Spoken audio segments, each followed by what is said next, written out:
And they are off and racing. Amscopi Picunni at the inside and Teton from the outside. Those two go at it early on. S&M Express is racing third, a little wide around that turn. Open the door, wide open for Lakota Warpath, who comes moving through at the inside. Then it's back to Strong Horse Relay and a gap of 7 or 8. Back to Frontline, and they head up for that backstretch run. And out front, it's Amscopi Picunni holding the advantage by about 2 or 3 lengths with Teton right behind. Racing next and picking up room is Lakota Warpath as they come into that first exchange. Let's send it down to Gail.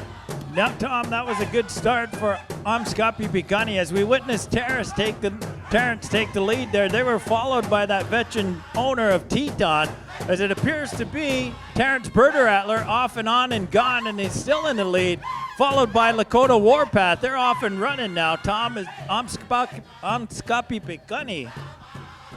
Amscopi Picunni's out to a big lead here as they take it around that far turn. And picking up that second position, Lakota Warpath is moved into second as they make that run for the top of the stretch, and they round the turn and head down the stretch. Strong Horse Relay looks to have jumped into the third slot as they straightaway down the stretch here, getting ready for the next exchange.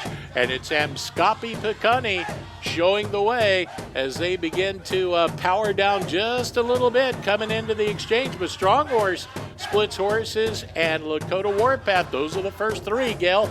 Thomas, Strong Horse was back in the lead. They're coming in hot now, and Strong Horse was third, but Terrence Berderatler has no problem with that exchange, and he's still in the lead. There goes Cubby Ghost Bear's team of Lakota Warpath, and Strong Horse is still there as Amscopi leads the way. Amscopi Picunni has not lost a step at all, still holding that big advantage out front. Chris Carlson on the thrusters out there. Amscopi Picunni showing the way. Strong Horse did pick up that second position. Then there's quite a margin back to Lakota Warpath as they head up the backstretch. Teton follows that, then back to Frontline as they prepare for that next exchange. And it's Amscopi Picunni who is showing the way. But Strong Horse just moved right on by. This is going to be a close exchange, Gail. Yes, it is. Let's see how Amscopi does on the backside as Strong Horse is trying to make a move, followed by Lakota Warpath. But Terrence is right there, but here comes Strong Horse Relay, and him and Terrence are off and running 1 and 2.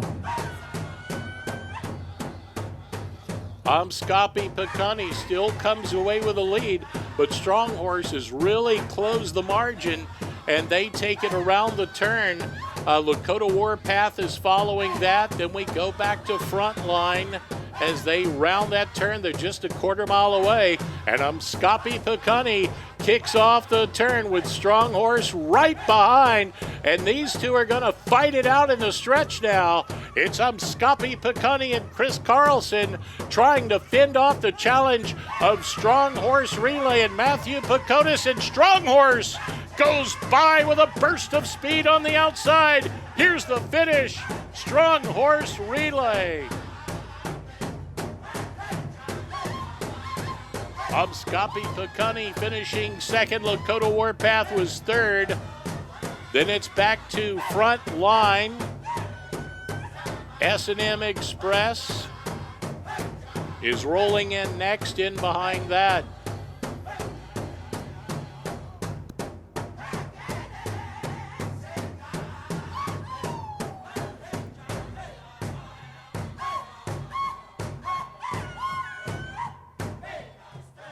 And I'm standing here along with young Matthew Pagodas Jr., our rider, 24 years of age, as these guys has traveled with Grizzly Mountain, also Abrahamson, and formed their own team. We've witnessed them in Montana and Washington, along the North Dakota, and then in Oklahoma. These guys have been making a strong showing and showed a strong showing here today, along here with Matthew Pagodas and Strong Horse Relay.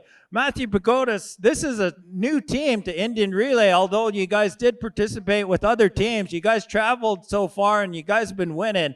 How does it feel to set your pace here in the winner of heat number 1? How does that feel?